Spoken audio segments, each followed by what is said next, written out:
Is the earth flat? It's not flat. No, it's not. It is. This is the worst thing a player has ever done to the NRL. Minus Something off if Burton was to leave one day. He's got to leave. Like he'd be stupid not to leave. It's easy for him to not win the Rumble and go to WrestleMania than for Cody Rhodes because of that rock thing. UFC 300 might feature 2 new divisions.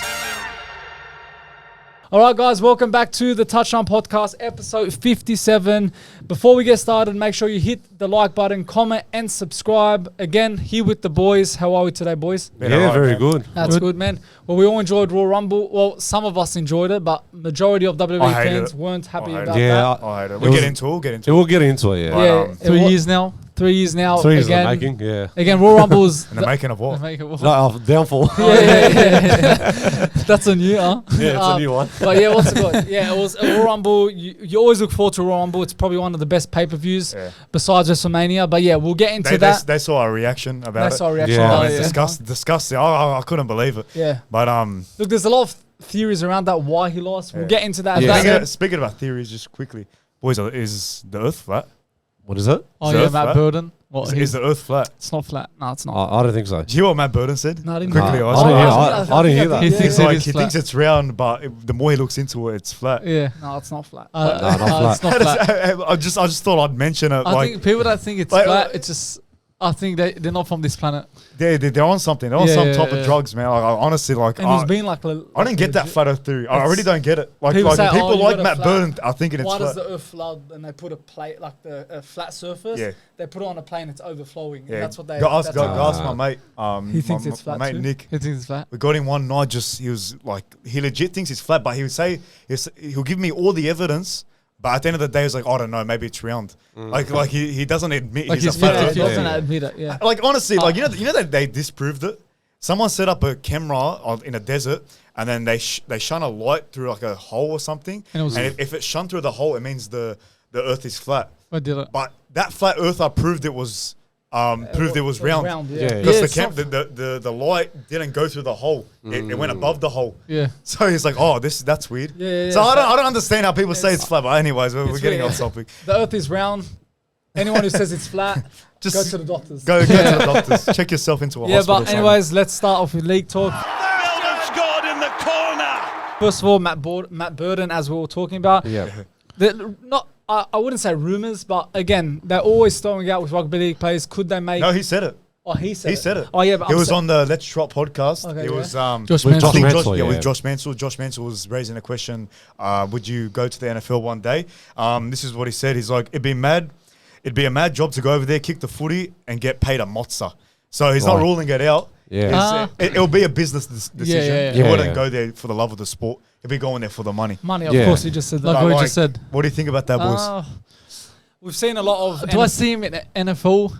Yeah. I don't know. He's got a good boot on him. Good boot, but I just don't see him as an NFL player. But like, of course, he'd be a punter. A punter, that's all. But I don't know. I can't see Burton playing NFL. NFL players that go to NFL, it doesn't work out. Never works out, really. It almost worked out for Hayne. He was close. He was close that worked out. But still, like, it never goes perfect. It never goes the way you want it to go. Yeah. It's a different game. Valentine Holmes, the style's different. Like, he stayed for a few years.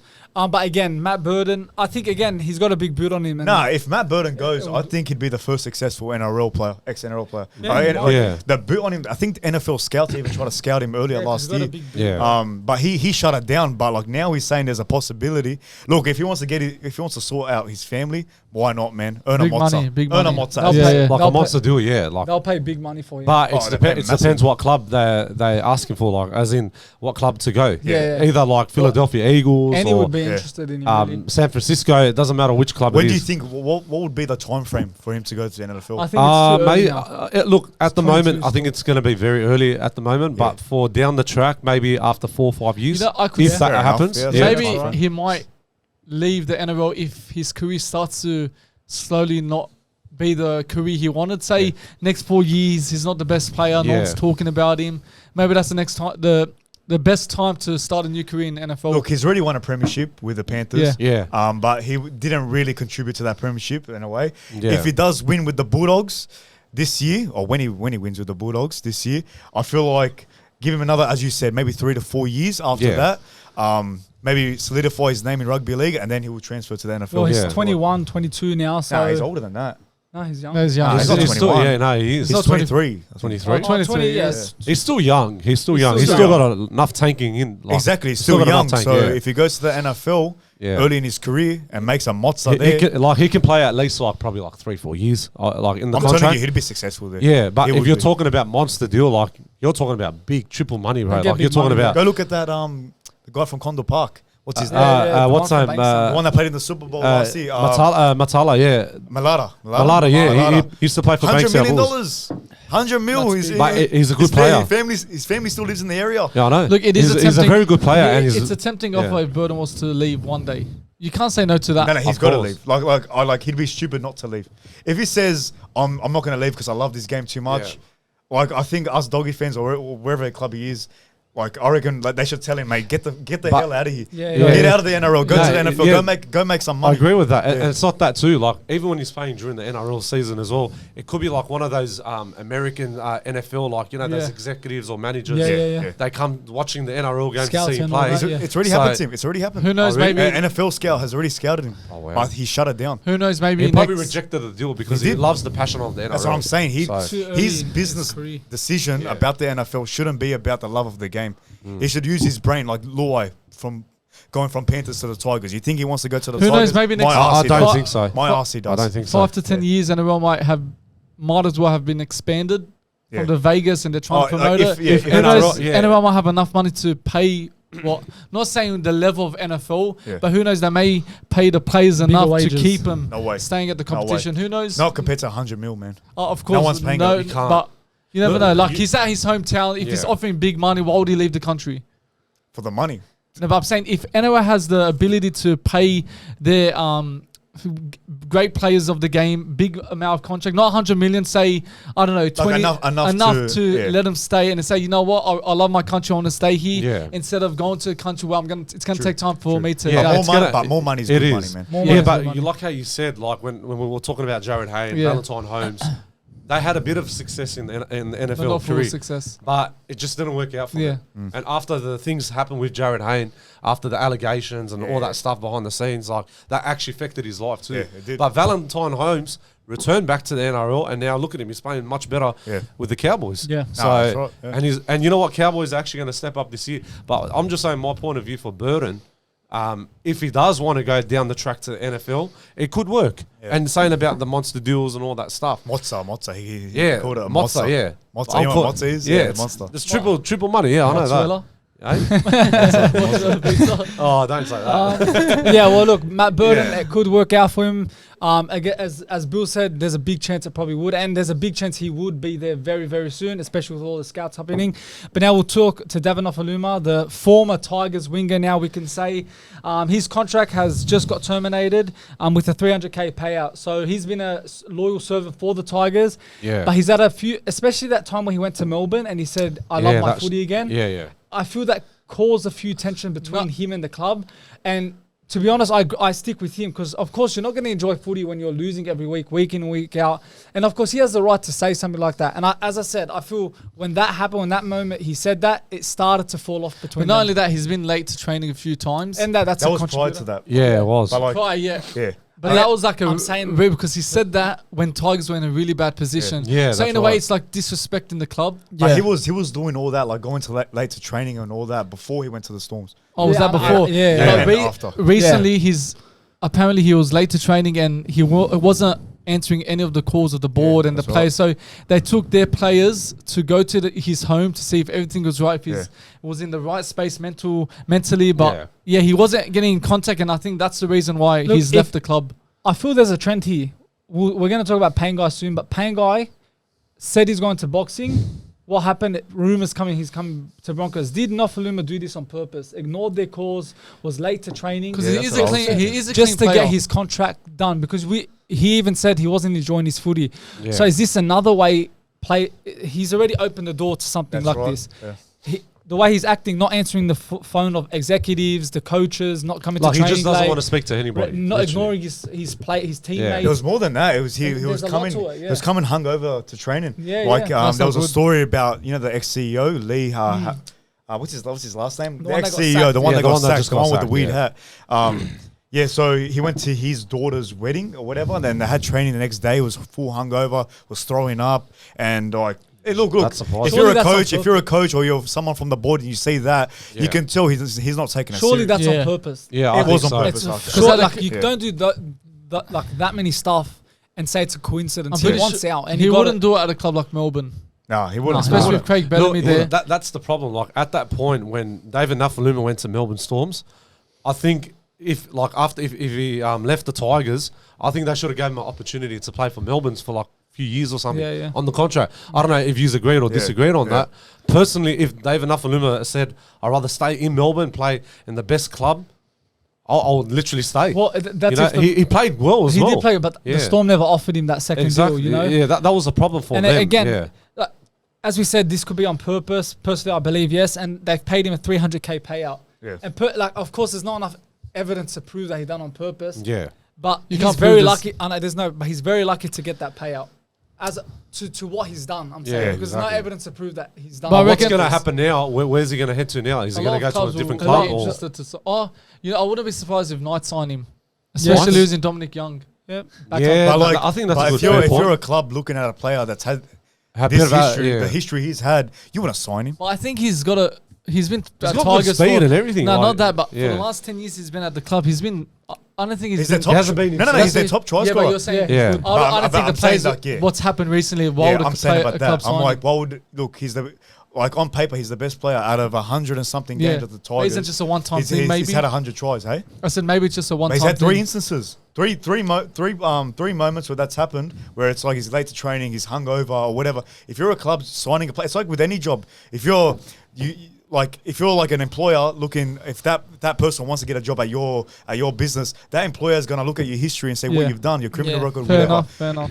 Another club's going to look at that. What he's done, is he reliable? You know what I mean? Yeah, I understand. They look at those types of things. Yeah, okay, fair enough. And surprisingly, he lasted 10 years at that club. Yeah, actually did. Doing that, so he actually did.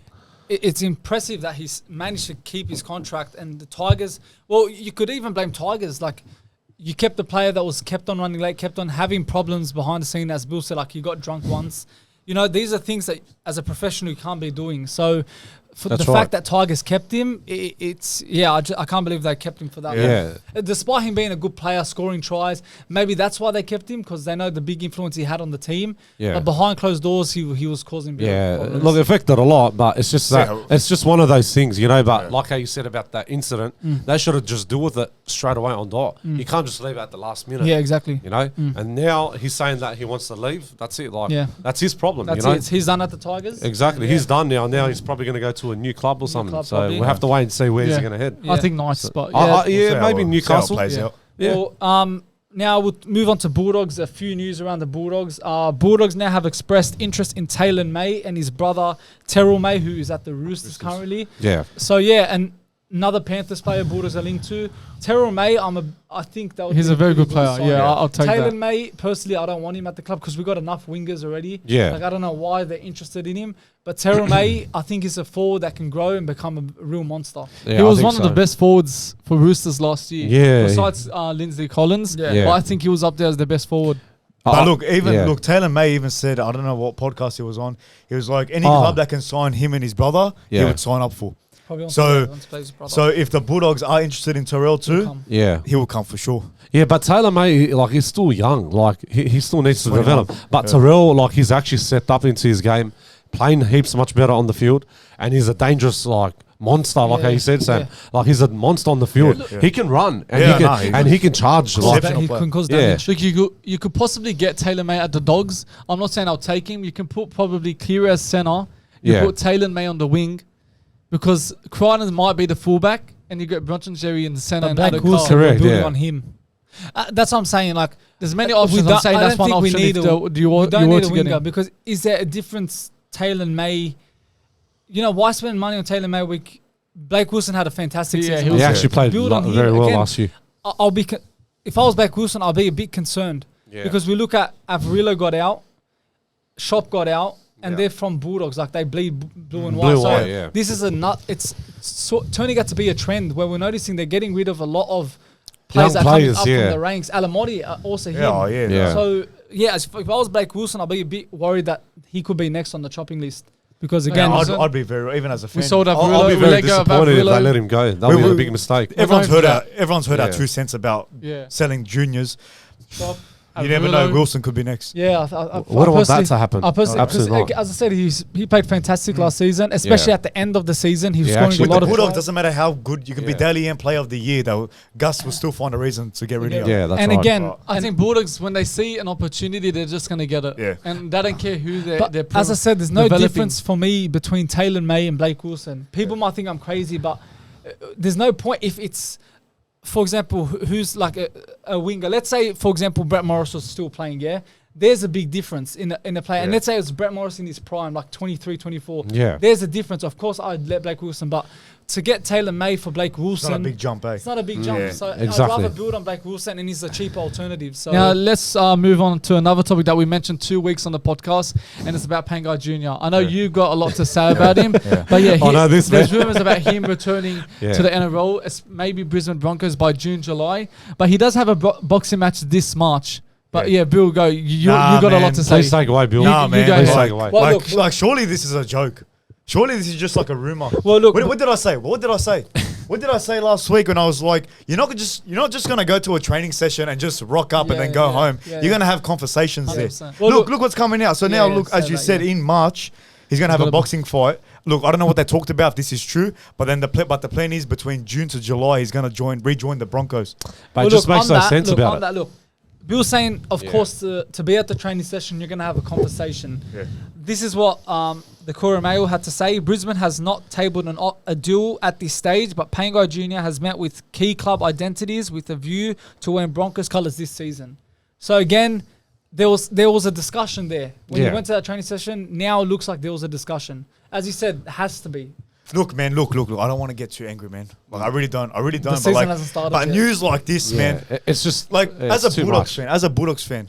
Look, he wasn't playing the best. A lot of Bulldogs fans are saying, all right, he wasn't playing. They don't care. Even the Bulldogs are like, they're not going to step in the way if that is his decision. Absolutely. But how do you make this sob story about, I got forced to play NRL and this and that. And then you go to boxing, you fool everyone, you lie to everyone. Yeah. And then now he wants to come back to the NRL and play for the Broncos because his mates Carrigan and stuff are playing for the Broncos. Not even a few months. Like at least have a few boxing matches before you come out and He's only had one. Yeah. He's only had one.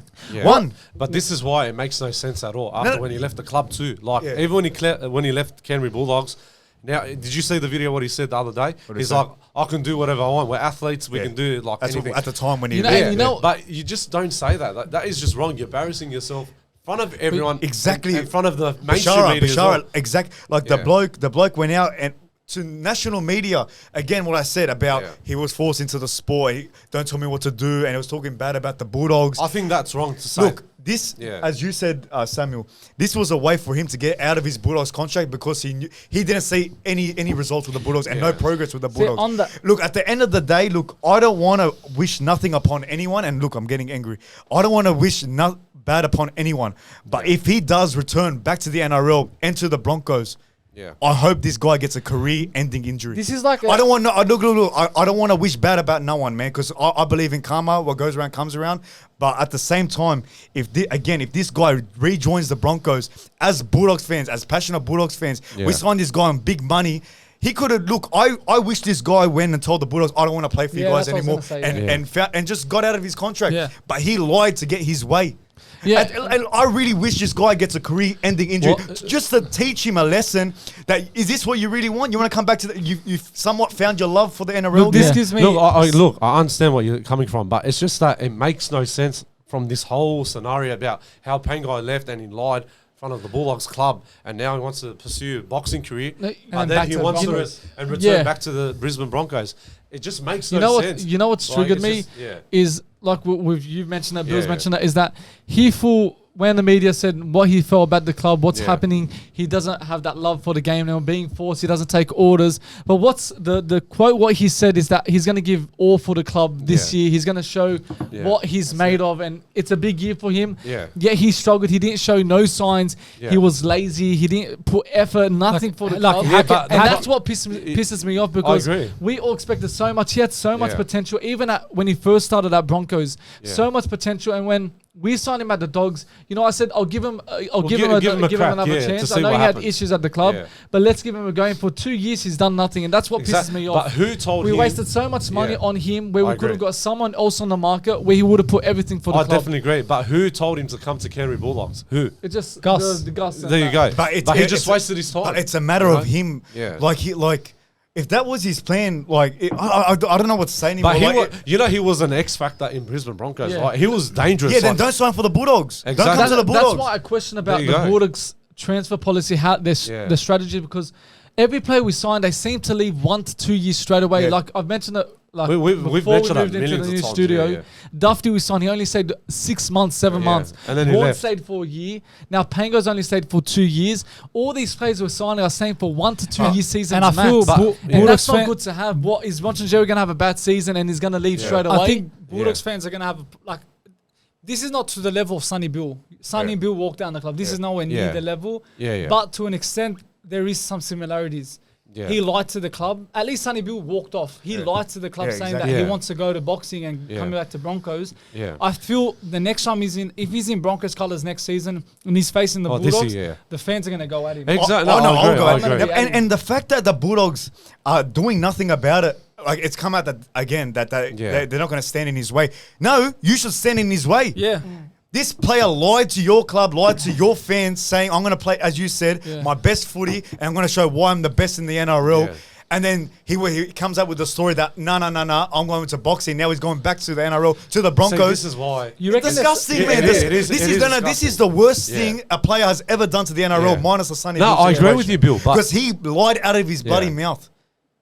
But it's just wrong. He disrespected the sport. I think he actually disrespected to the sport. Even himself, his credibility for himself. Do you think anyone's going to believe him from now on? I don't believe it. No one's going to believe anything that comes out of his mouth. I honestly think he's a joke. There should be something in the contract where a player cannot force a That's move what I'm saying. out. It's going to open the door to something and that regulation in the contract. Now you're saying a theory about David Nofoaluma, so we're going to see that every team. See, this is what's happening. Like with plays like that and getting away with lies, that's not right. That is wrong. They should tell them on dot, or they have to fight the consequences about it. Do you reckon there's a possibility if he does come back to the Broncos?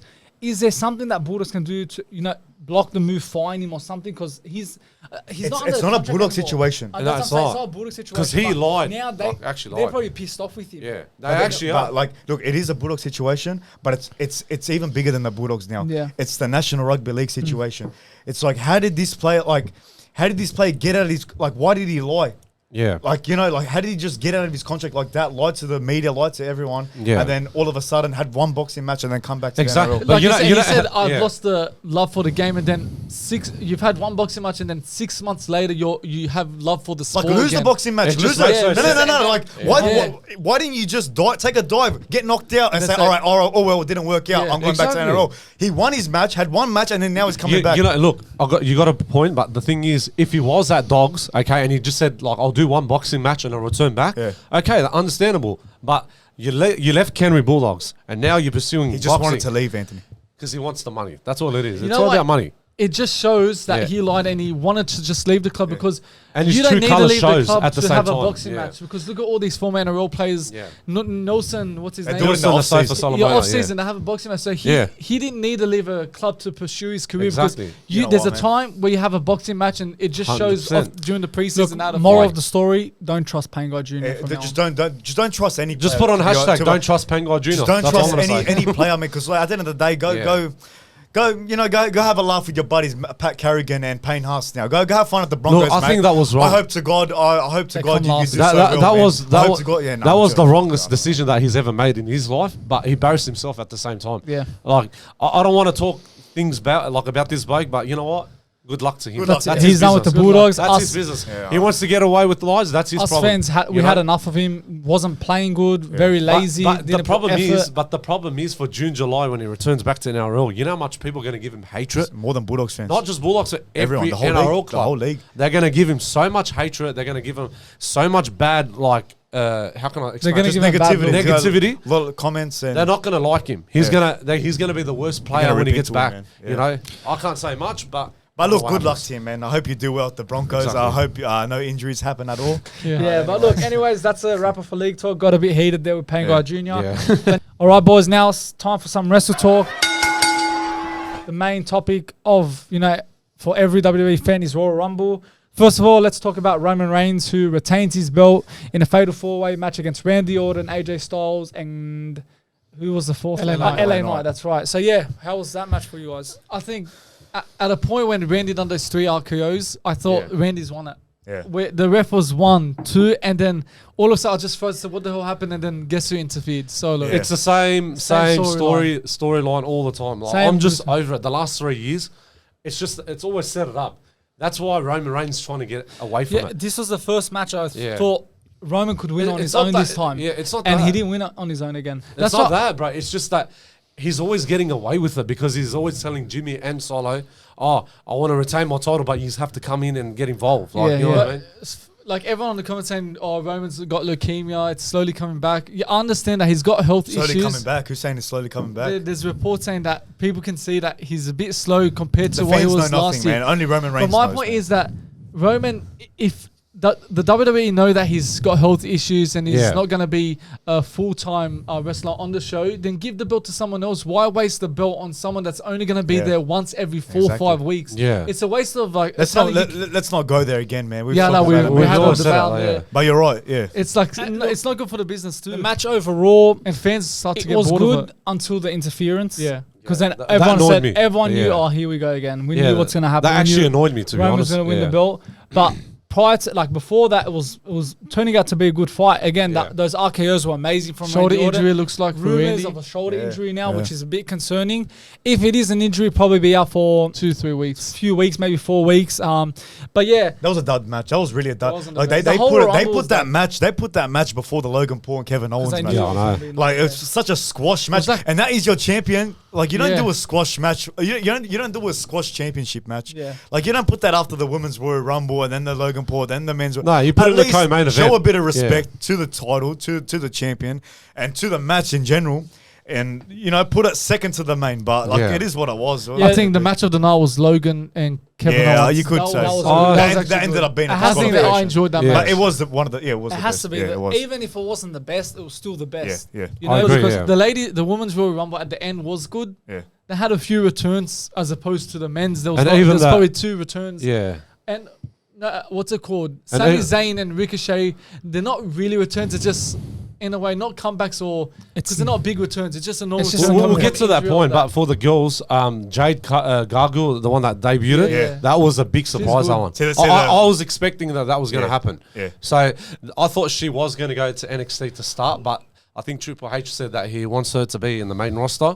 So now that she debuted in Rumble. How cool was the face-off between her and Nia Jax? That was crazy. She ends up eliminating that was intense. Like again, that's going to start a rivalry. That's going to be a rivalry. I think that's the rivalry. The rivalry is going to begin with Nia Jax and Jade. What do you think about that match as a whole? But the women's Royal Rumble. Many fans are saying that carried the show. Yeah. As you, I think it was you said the start was poor, but then it started to be alright. It actually turned out to be pretty decent. Bailey wins. Bailey wins, well deserved. I think. And there was one of the wrestlers from TNA actually came in. Oh yeah, the champion. So I think there is a bit of a discussion with Triple H and TNA. Yeah. I think that might come together. That was weird to see. Like you rarely see that. Like you don't see TNA superstars. It happened with Mickie James when she was in 2021. Did it? Yeah, when she was the TNA Knockouts champion. Yeah. She came in the Rumble. It's a weird collaboration because after how many years, like even WWE refused to mention TNA, and then now they're bringing the superstars because in. It's good to see. And Michael Cole said a few times yesterday, Impact, TNA. Yeah. But at the same time, I think the TNA talent should be coming to the WWE. I don't know if you know, like those guys like Moose, the big tall bloke. He's a TNA. We're starting to see it now, like as you said, with the women, and even with the men's. How we saw, who was it again? Who was saying the one that? Moose. I know the one that came before. Mickie James. Mickie James. When she was, but she's a WWE diva. We haven't seen any men come into. Yeah, there wasn't. You know what? I was very surprised yesterday in the men's Royal Rumble. There wasn't that much a return or surprise. Yeah. It was just same old entrance. Like same. There was nothing. Like we're saying the Logan Paul Kevin Owens fight of the night. Like on a very good card, on a very good event, that would be the worst match. Yeah. But considering how low the Royal Rumble in 2024 was, that was the fight of the night. Kevin Owens will get another shot. I think he will. He actually said it after the interview with WWE. He said, "I'm still going to go for the United States Championship." I think he's going to lead it to Mania for sure. Him and Logan Paul. Yeah, look, the way it ended in the disqualification, they're building up maybe to elimination. But don't forget Jey Uso. He actually stayed longer than any other wrestler in the men's Royal Rumble. I think he stayed 60 minutes. Yeah, it was something. I think 55 minutes. Yeah, 55. Yeah. That Logan and Kevin Owens was a good ending. It was something different. We've never seen something like that. With he was what's it called? What was he? The brass knuckles. Sorry. Yeah. And Kevin Owens used it, and then the ref saw it. And what about that guy that interfered in Logan Paul's fight? Who was that guy? I had no idea who that was. Oh, that was part of Logan Paul's team. Yeah, I think he's his manager. But why would he come out like he came out the last when he versus Rey Mysterio? He came out. Owens was so close to win the title. Like I was like, you saw us our reaction yesterday at my house. Like we were reacting. I'm like, what the hell's going on? What was good about that when that guy interfered? Everyone said, "Oh, okay, Logan Paul's gonna." No, Logan's gonna win it, and then Kevin Owens comes in. Oh, everyone's like, he's going to win it. And then the ref pulled out and then Logan won it. It was a nice twist. It was really it was a good twist to the story. You reckon Bailey will verse... I think she's going to verse Sky for that. I reckon not Rhea Ripley. No way. She can't verse Rhea Ripley. I don't think Rhea Ripley will dominate her. I'm happy she won it. You know, she she's deserves always it, there week in, week out. And I called. I said she was going to win it, and she did. So yeah. But there's a lot of people like want to verse Rhea Ripley, but I think Jade Gargle. I think she's going to verse Rhea Ripley. No, I reckon if she gets a lot of matches like winnings, like before Elimination Chamber and after Elimination Chamber, I think that's when she's going to say to Rhea Ripley, I want to face you. So Bailey was the women's Royal Rumble winner and Cody was the men's Royal Rumble winner. Yeah, so that was a bit of a shock. Yeah. Top five worst Rumbles. I think Punk got robbed for sure. Yeah, was he robbed? That's a question. Was he robbed? I think and like he I said, Bill, on the day, like Royal Rumble is based on little moments. Yeah, it was. And there was, I think, only one. What happened was the R-Truth. That was a good moment. That was a bit. That saved like. What was the moment again? He came on, got JD into the elimination. That was fun. How about the one in the women's as well? But how we came to the women's one. That was Did you see the behind the scenes? He's like, where's the men? Did you see the behind the scenes with him and what's his name? Adam Pearce. Behind the scenes. He was like, you told me to. He goes, what happened to your hair? And he said that to Nick. Talking about the men's Royal Rumble, man. What a disappointment! Like usually Royal Rumbles are built on big returns, 100%. Spot moments, like the Kofi Kingston. Yeah. Like when the Kofi Kingston got eliminated, just like that. Like what? Everyone was shocked. Every year, year in year out, you see that Kofi Kingston moment, whether he's jumping into the fence, onto the barricade, or saving himself in some type of unique moment. Handstand when he did the handstand. I remember those moments back in 2012, 2013. Not bring a Kofi moment. It just doesn't make sense. I think it was very moments in general. It was a very disappointment. It was getting repetitive. No, it's because look, he's failed the last few. So maybe they didn't want to do it again because again he could have probably failed it. That's probably a reason. But just but returns, there's no moments man. In just general. returns. Look, number 30 was Sami Zayn. Yeah, bro. Out of all people, Sami Zayn, and 28 was Ricochet. Like you know what I mean? It's number 30. It's a coveted. Iconic number. It's iconic. Number 30. That number 30 spot is iconic, man. John Cena, Cody Rhodes, Undertaker, Edge. That's what I said yesterday. I was expecting that Undertaker's going to return, and even Hulk Hogan. There was rumors, but number 30 was Sami Zain. Okay, he's a big star, but he's not that big, man. Brock Lesnar was going to maybe be number 30, but he pulled 2 out. days he pulled out. So maybe and ruined the plans of WWE. And he's actually expecting to verse Gunther for the Intercontinental Heavyweight Championship. Who? Brock Lesnar? Brock Lesnar, but he pulled out. Not going to happen. So it's not going to happen. The bloke's caught up in legal trouble. I think Brock Lesnar was going to be that 30th man in the ring, but I think that ruined their plans. So they have to go Sami Zayn. I think who was saying Braun Baker? Is that his name? Braun Breaker, yeah. He actually is it Baker? Is it Braun Breaker? Breaker. Yeah, he's actually pulled up. The rumor was he took Brock Lesnar's spot. He actually did. Okay. So and he got eliminated by Dominic Mysterio. Yeah. So Dominic Mysterio allegedly was supposed to eliminate Brock Lesnar. Yeah. I think they were supposed to have a feud. Yeah. So that's gone out the window. And speaking of Braun Breaker, after his man. interview, he actually said that he's ready for the main roster. So he's actually good, man. His speed is like, bro, he's fast. Good, man. He's actually fast. Like I've seen a few of these wrestlers come in during the from match NXT. NXT, he stands out. Yeah, but he stands out like you said. He actually does. There's wrestlers that don't really impress me, but he really is. He will be a champion material. Is he still young? Very soon, yeah. He's still young. He's like in the late 20s. That's very good. Yeah. That's good. The biggest thing now, CM Punk, Cody Rhodes. You know, we saw them on Monday Night Raw have their exchange, you know, Yeah, that little beef, talking about who's the American dream, I'm CM Punk, all that. But again, look, there's so many ways you can see this. Personally, for me, it could have went either way. I feel they gave it to Cody Rhodes because this is how I see it. I feel it's easier for CM Punk to go to WrestleMania because we know he's getting Seth. So it's easier for him to not win the Rumble and go to WrestleMania than for Cody Rhodes because of that Rock thing. So I think Cody Rhodes needed to win that because it guarantees him a WrestleMania match. Yeah, of course. But again, CM Punk's return, so he came for this moment. So again, as I said, and he got injured too. CM Punk, you know, did you see that? After the Rumble, he got injured from his shoulder. Did he actually? He actually did. So he's pulled out, I think. What? Of WrestleMania? No, like after the Rumble, like he's injured. So they're saying that he could be out for a few weeks. Look, for me, I think that this should have happened. I reckon CM Punk should have won. Do you remember the match in Shawn Michaels and Undertaker when Shawn Michaels needed to win the Royal Rumble to have a match with Undertaker? I think that should have been the scenario. Cody Rhodes will not win the Royal Rumble, and then at Elimination Chamber, he'll find a way. He'll attack Roman Reigns, and he gets his match. No, he wins Elimination Chamber. Elimination Chamber, one of that. But Shawn Michaels came and interfered Undertaker's match. That's he attacked him, and then Undertaker accepted his his request to verse him at WrestleMania. So that's how I think that should have been the storyline. Do you think they should have done both of them win it? Because it happened in '94. 2 won it. Do you think they could have added something? No. Both of them winning it? No, one had to win it. Look, let's be fair. CM Punk's not going to last to next year. Yeah. He's going to retire soon. CM Punk, no, not let's retired. Hope he does. Let's hope he does. I think hold on. He will. Let's hope he lasts the next year. But let's be fair. CM Punk's history. He's got a lot of history with bad talking management. I don't think he lasts the next year. So surely you give CM Punk the Royal Rumble victory. He hasn't won it ever in his career, in his long career. Cody Rhodes has won it. All right, it makes sense for the storyline. Guarantees him a spot in WrestleMania. Give it to CM Punk, man. CM Punk deserved it. He should have won the Royal Rumble this year. He got robbed. I honestly think CM Punk will last in the business. Look, I think he's not going to be that stupid. You don't understand how many people will hate him if he does the same mistake.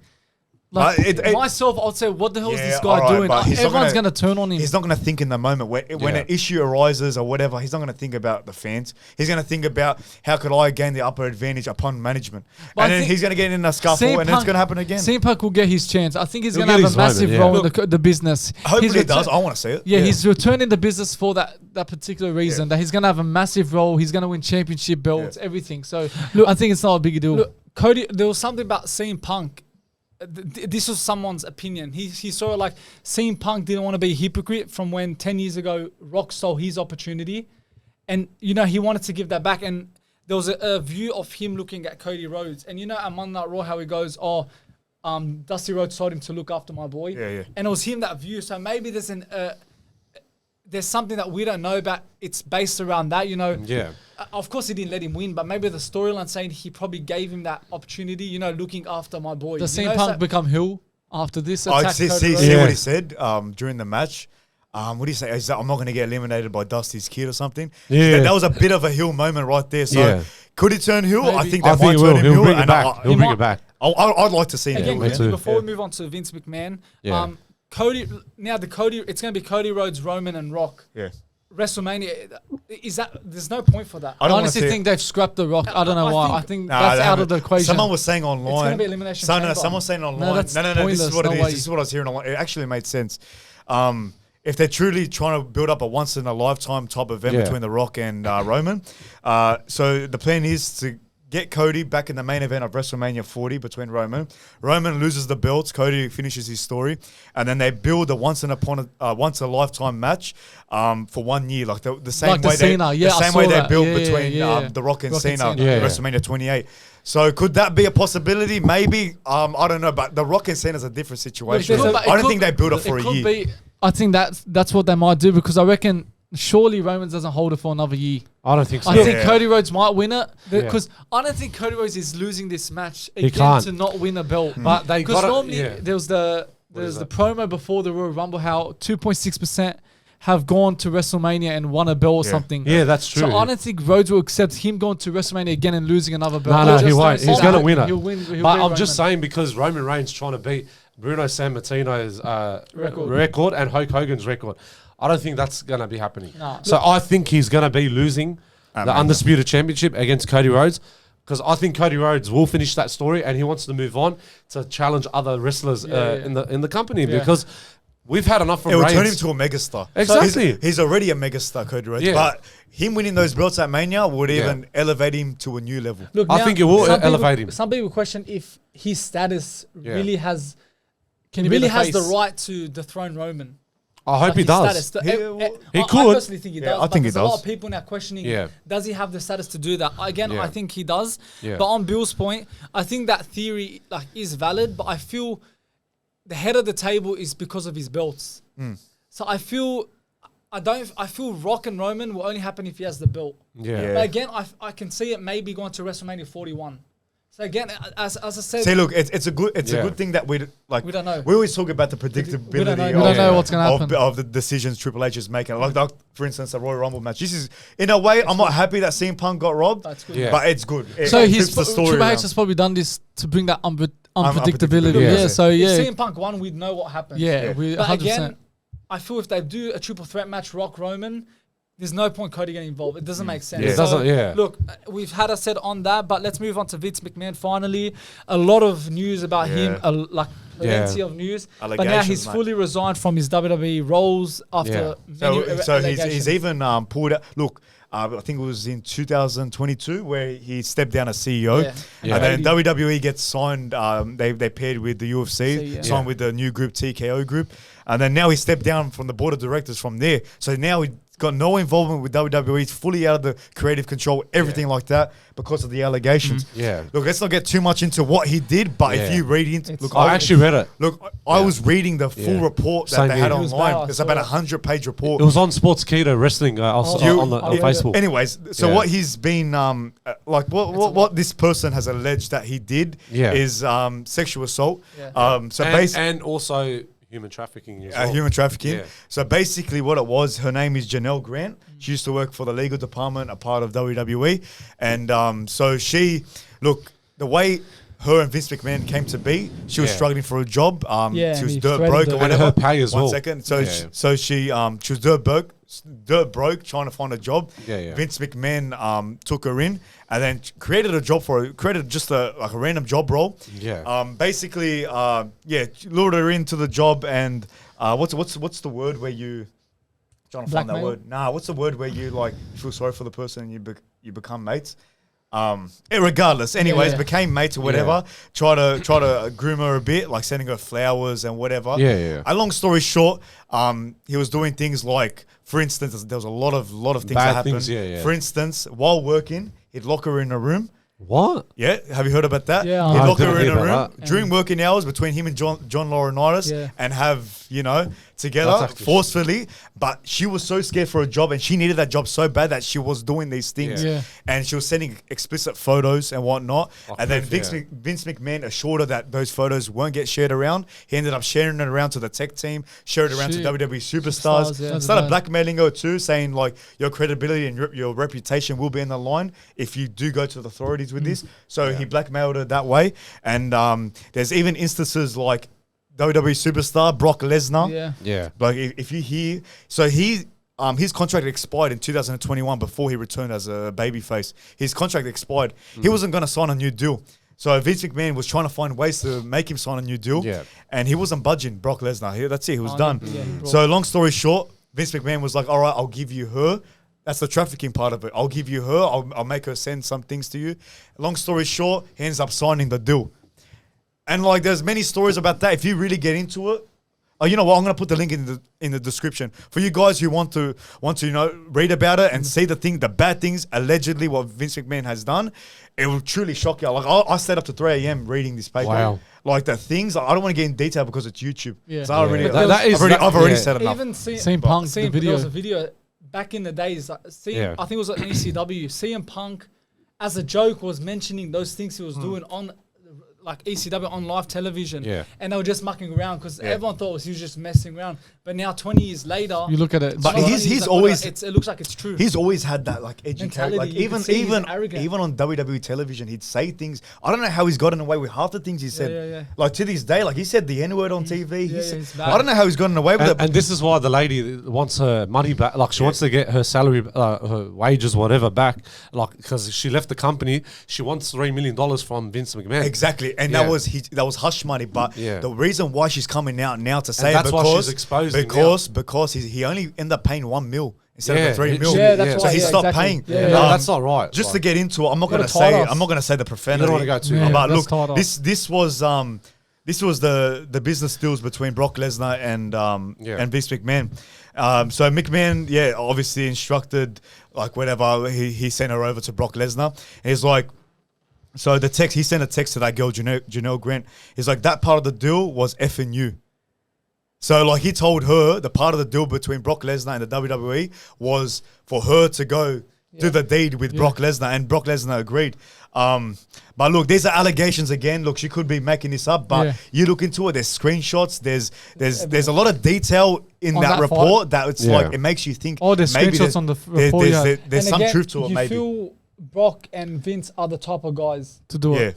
Yeah. You see them even John Laurinaitis. Remember John Laurinaitis? I remember that bloke is not innocent too. He was doing things up in the WWE headquarters too. Really bad. Again, disgusting. Everything in, like not in WWE, everything's corrupt. There's always things behind the sage, and eventually they get out into maybe it's alleged. This is what Vince McMahon had to say. He's like, I intend to vigorously and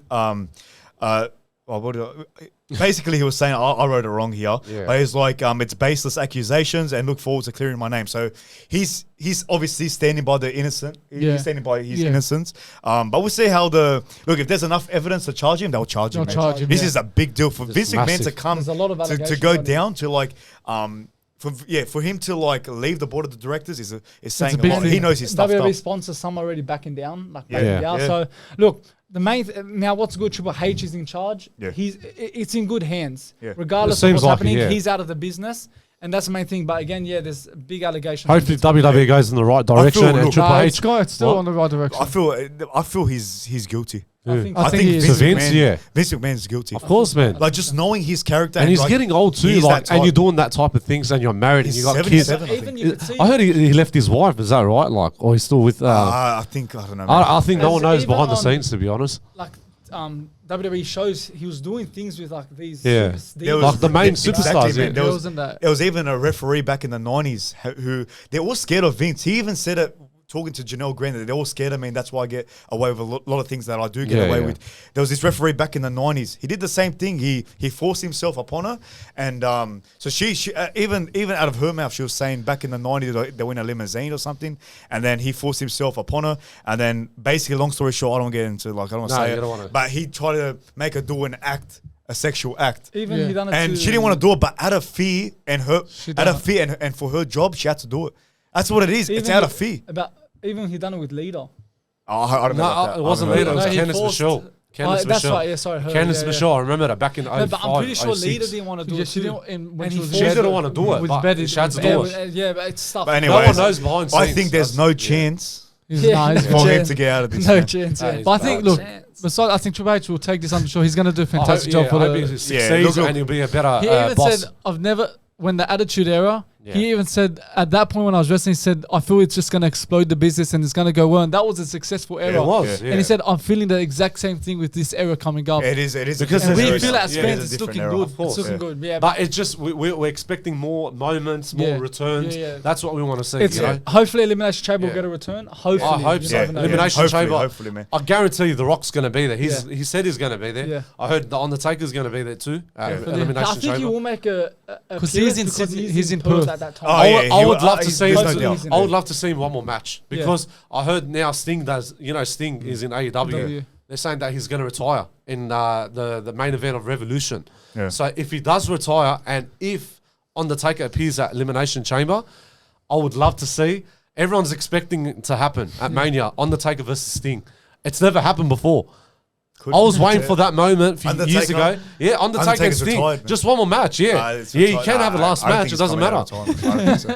I'm expecting it. It'd be great to see, but I don't think so. I don't know. We'll wait and see. Anyways, that's a wrap up for Wrestle Talk. Great chat, boys, and moving on to some combat talk.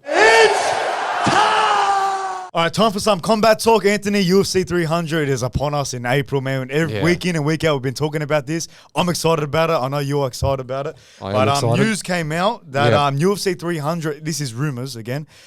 Sources say UFC 300 might feature 2 new divisions in a 165 division and 175 pound division. Okay. So they're going to discontinue the 170 pound division. According to sources, I don't know how true this news is, but if this is the case, the main event will be Conor McGregor versus Michael Chandler for the 165 pound belt. Yeah. So essentially, McGregor gets another shot at the title after losing two fights in a row. Yeah, it is what it is. Yeah, but if this is true, I don't know. I don't know if it's true. What do you think about this news, Anthony? I don't know. It's a bit funny because like how we said about Conor McGregor and Michael Chandler facing together at UFC 300. But how you saying about titles? Like, what do you think about the new divisions, as in the 165 pound division and the alleged new 175 pound division? What do you think about it? I don't know. It's a bit funny, to be honest. Like, because look, Nate, I think it was Nate Diaz and I think when they were fighting for the BMF belt, Nate Diaz and Jorge Masvidal, they were campaigning for a 165 pound division. Dana White shut it down, didn't want it. It was like, that's not happening. But look, this news is going around that there will be possibly 2 new divisions. I feel like it's a good move on UFC's part because we see like how depleted these fighters are during weight cuts and try to make weight. Adding a 165 pound division and 175 pound, it meets in the middle between the 180 pound division and the 155 to 170 pound division. It meets right in the middle. I think it's a great thing for the UFC to go through with this. And look, we said how Dana White wants a main event, wants a title main event for UFC 300. Look, he has a right here. If this is, again, the truth.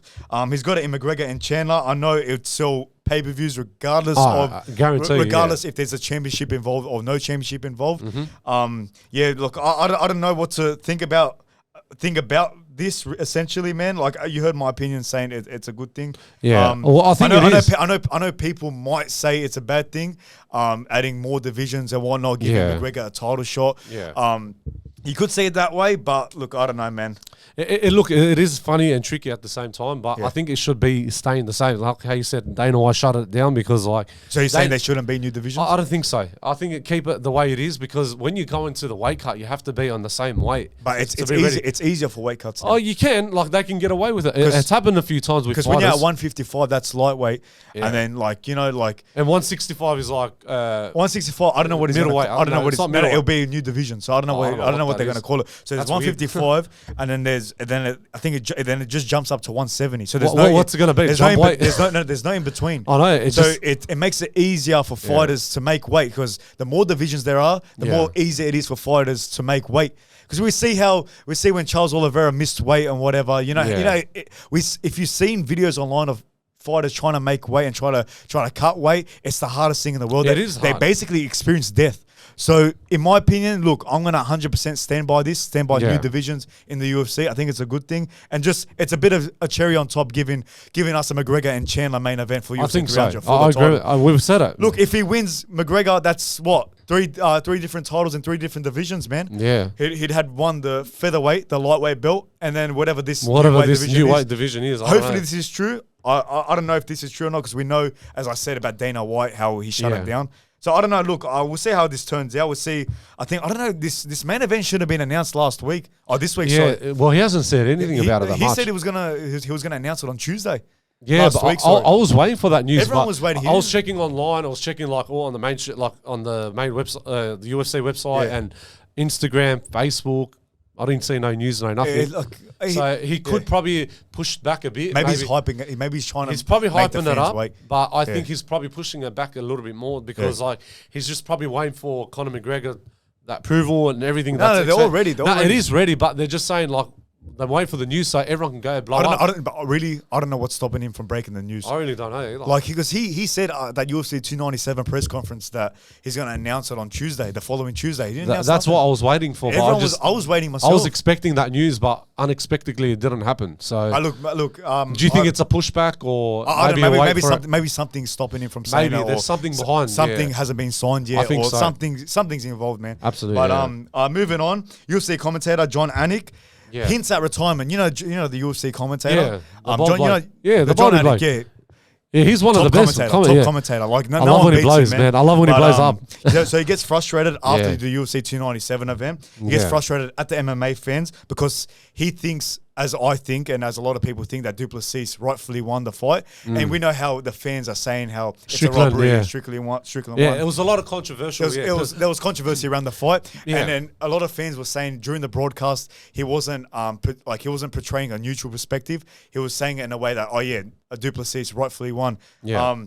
But look, he even came out and said, so he was on one of his podcasts or his mate's show or something online. He called the MMA fans the lowest common denominators, saying like they're not. He's basically degrading the MMA fans, calling them casual, calling them this and that. He got frustrated. Yeah, it was the heat of the moment. He apologized. It happens. He ended up apologizing for it, but.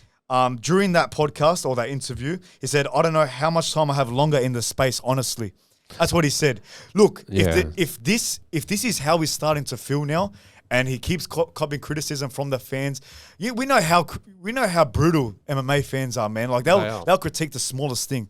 I know I critique the smallest things. So a lot of fans are like that. And if that is starting to get to him, he's been in the UFC for like 12, 15 years now. I think so. Yeah, he's been in a long time. One of the best commentators. If UFC end up losing Jon Anik, man. That's a massive loss. Imagine, like, if he does go, then who's going to be next? Daniel Cormier or Joe Rogan? We don't want those people like that. I mean, we want them. We want Paul Felder. We want Daniel Cormier. We still want Joe Rogan. You remember Mike Goldberg, the UFC commentator? Yeah. He was the best back in the days. No one tops Jon Anik, man. Yeah, Jon Anik. He's the voice of the UFC. Even Joe Rogan when he loses his moments too. Like, Jon Anik is very good. He's very passionate about it. He's passionate. Yeah. He's passionate. That's the biggest He's passionate key point. and he's very statistical. He's always dropping us with facts and he does his homework. That's what I like about Jon Anik, man.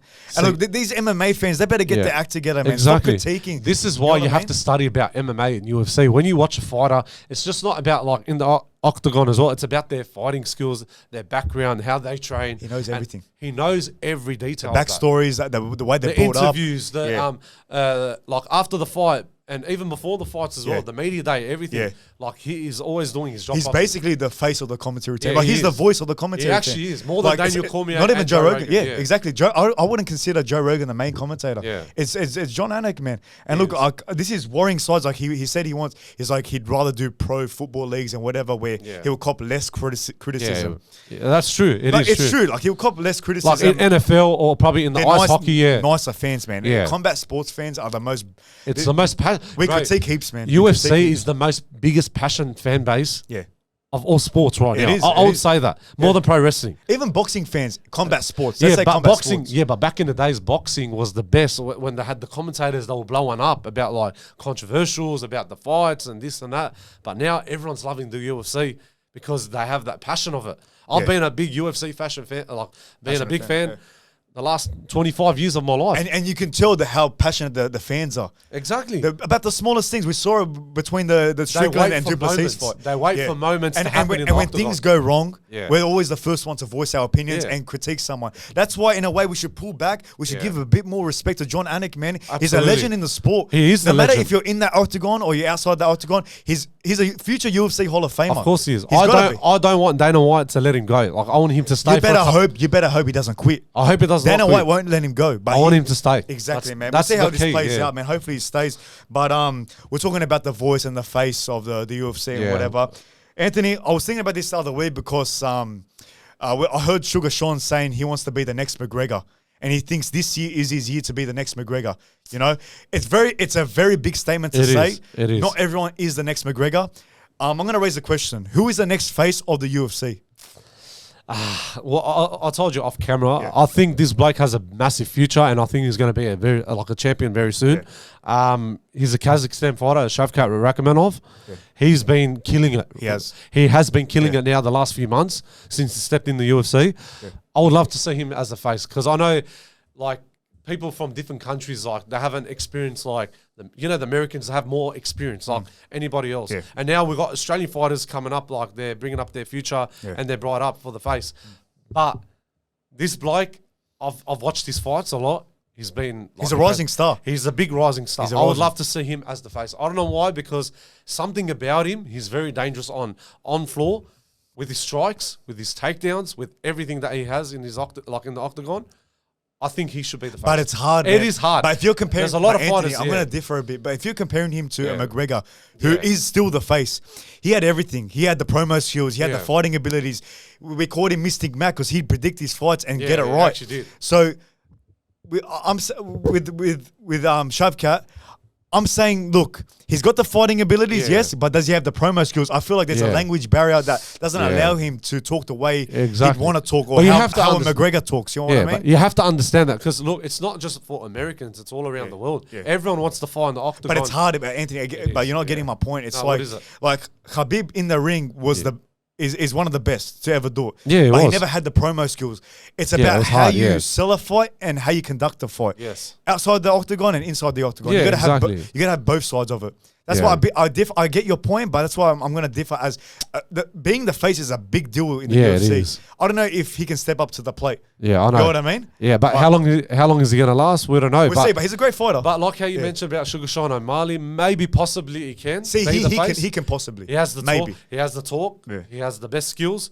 But he's not my fighter. But no, I know he's not the fighter. For me, he has a bit of similar, but not exactly like 50-50. He doesn't have what McGregor had. 100%. But look, someone who does have what McGregor has, who's not even in the UFC yet, and he's still in the amateur scene. Wow. His name's Nate the Great Kelly.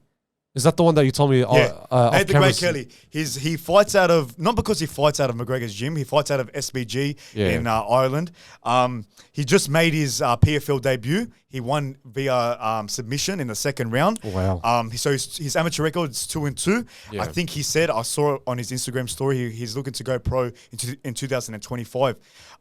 This bloke is promising, man. He's only 19 years of age. So young. Yeah, man. Very young. So he's rising up through the ranks. Yeah. I was studying him a bit. I was watching his fights. I was watching his interviews. This is the kid. I don't know if you remember. I think he was at the Jose Aldo and McGregor press conference. Yes, I remember. He's like to Dana White, you're going to be strapping that gold belt around my waist.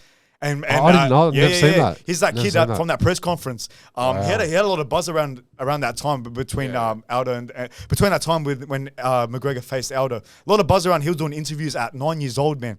The bloke has started young. So yeah, he's the kid that said, and Dana White replied, "We'll see you soon." So look, this kid is backing it up, man. Yeah, he's actually going to go all the way, literally. So so as I said, he's 2-2 in the amateur arena. Now he's looking to go pro soon. Yeah. And onto my point about his promo skills, the way he conducts himself, the way he talks, no one can recreate Conor McGregor. He's his own person. You know what I mean? Correct. But the way Nate talks, like in front of that camera, the way he talks about fighters, after his PFL debut, he had how they do a little post-fight interviews and whatnot. Yeah, he was saying line them up. I'll take each one by one. I'll take it. You can see the confidence inside of him. You can tell this kid's got it. He's got the promo skills. He's got the fighting ability. This early in his career, I feel like, mark my words, 5 to 10 years time, Nate the Great Kelly will be the face of the UFC. I think he'll probably mark my words. He has a big future. He's got a lot of good people around him at SBG. He's trained with Conor McGregor from a young age. When you train with Conor McGregor, man, something's going to come out of you. Something great. Like a big fire come out of you. Big fire coming up. He's great inside of that octagon, man. Like, you can tell this bloke is focused. He wants it. He's hungry, man. He's got that same hunger Conor McGregor had. He knows what it is to be hungry inside of that octagon. He saw McGregor throughout his prime. He was with him in his camp. Even Conor McGregor at the time, as he was rising up, he was talking about, he had an interview with Ariel Helwani before he faced, I don't know who it was, in the 3 Arena in Ireland. I was watching his interview. This is before McGregor made it. He was even talking about Nate. At 9 years old, he's like, oh, he's great. He's got a great family around him. He's always in the gym. I'm training him or whatever. Because I think Ariel Helwani was do you see yourself as a role model to these kids? Because obviously Nate's going to look up to McGregor. Of course. And McGregor's like, I don't see him. He's like, I don't see myself as a role model. But he was basically talking up, Nate the Great. So you can tell even Conor McGregor gave him the stamp of approval before he even made it himself. Wow, so you can tell Nate is gonna be a force in the UFC. You mark my words. He's gonna win the belt. He's gonna win a world title. And then we're gonna look back at those press conferences. That one press conference at the Aldo fight. 10 years later, we're gonna look back at it. Dana White's gonna look back at it, and they're gonna be like, "Wow, the kid actually did it." Yeah. You mark my words. Actually made it, yeah. You mark my words. No one anytime soon is going to be the next McGregor. It's going to be Nate the Great Kelly. Wow. You That's mark going to my be crazy, words. man. Yeah. That's actually going to be crazy. But, look, we'll see how it turns out, man. Hopefully, man. I'm excited. I'm excited to watch his guy career unfold, man. Yeah. You can tell he's got it, man. You can tell he's got it. A big, massive future ahead. Go watch his fights, Anthony. I have go to watch his research press on YouTube. Go watch his interviews, man. That bloke is focused. Yeah. He's got what McGregor I have to watch it, full complete. Because I'm always on YouTube, watching these he's even videos. getting trained by Coach Kavanagh. That whole crazy. team, he's got a good team around him, man. That's crazy, man. But anyways, that's about it. Short and sweet for this week for Combat Talk. Yeah. Anyways, let's wrap up the podcast with the boys. Anyways, guys, that's a wrap up for episode 57 of the Touchline Podcast. If you're new here, hit the like button, hit subscribe, comment down below. Till next week, boys, episode 58. Another one. Here we go. Here we go. Anyways, take it easy. Have a good rest of your week.